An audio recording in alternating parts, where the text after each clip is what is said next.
سوره فاتحه در مکه نازل شده است و از 7 آیت عبارت است. بسم الله الرحمن الرحیم. به نام الله بخشاینده و مهربان. این سوره را سوره فاتحه می نامند، زیرا افتتاح قرآن عظیم از این سوره آغاز می شود و این سوره را مثانی نیز می نامند، چون در هر رکعت نماز قرائت کرده می شود.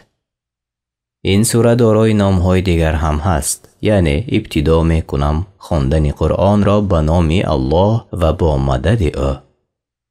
الله نام پروردگار است، معنایش نیست معبود برحق جز او.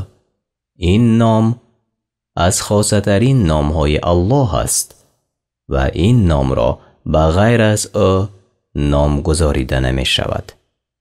رحمان صاحب رحمت عام است که به آن صفت کرده شده است و رحمتش جمعی خلق را فرا گرفته است. رحیم یعنی مهربان با مؤمنان. این دو نام از نامهای الله تعالی است که اثبات کردن صفتی رحمت را در بر میگیرد. الحمد لله رب العالمین.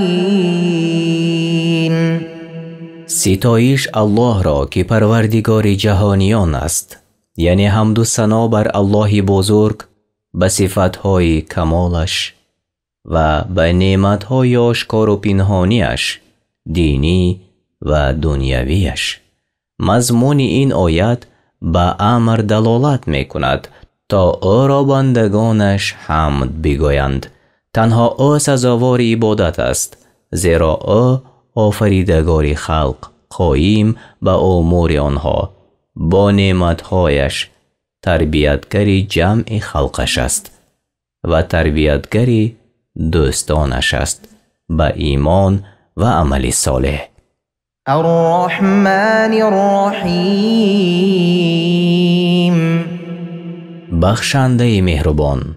مالک یوم الدین. پادشاه روز جزاست. به غیر از او در روز قیامت هیچ پادشاه نیست و آن روز پاداش عمل هاست. این آیت برای نمازگزار در هر رکعت آگاه کننده است به روز قیامت و مسلمانان را به عمل صالح روانه می نماید و از عملی بد باز می دارد. ایاک نعبد و ایاک نستعین. تنها تو را می پرستیم و تنها از تو یاری می جوییم، یعنی ما تنها تو را عبادت می کنیم و در جمع کارمان از تو یاری می جوییم.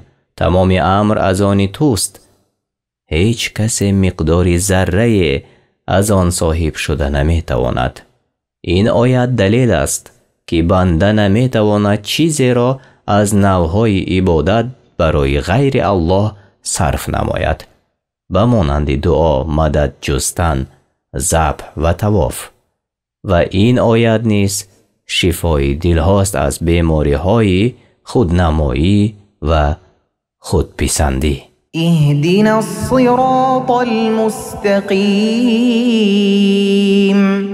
ما را به راه راست هدایت کن، یعنی ما را ارشاد و دلالت نما به راه مستقیم و توفیق فرما و بر آن استوار کن تا به دیدار تو مشرف شویم.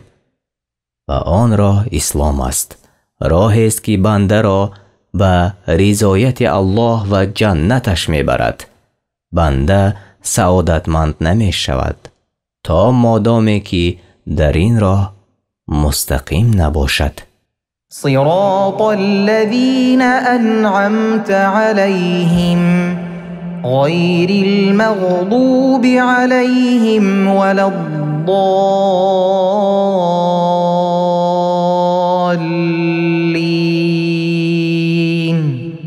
راه کسانی که آنها را نعمت داده ای، نه آن راهی که بر آنها خشم گرفته ای و نه راه گمراهان، یعنی راهی که تو نعمت خود را برایشان ارزانی نمودی از پیامبران، صدیقان، شهدا و صالحان که آنها اهل هدایت و استقامتند و ما را نبر به آن راهی که تو بر آنها خشم گرفته ای. آنان کسانی بودند که حق را دانستند و به آن عمل نکردند و آنها یهودیانند. و نگردان ما را از کسانی که ره گم کردند. آنان کسانی اند که هدایت نیافتند و گمراه شدند و آنان نصارایند. این آیت شفا است برای قلب مسلمان از این کار حق، جهل و گمراهی. بزرگترین نعمتی که الله تعالی بر بندگانش ارزانی کرده است این اسلام است. علما اتفاق کردند بر آن که لفظ آمین از آیت سوره فاتحه به حساب نمی رود. از این سبب در قرآن آن را کتابت نکردند. معنای آمین این است که الها قبول نما. سوره فاتحه در مکه نازل شده است و از 7 آیت عبارت است. شما ترجمه سوره فاتحه را از قرآن کریم و ترجمه معنای آن در روش تفسیری میسر به زبان تاجیکی شنیدید.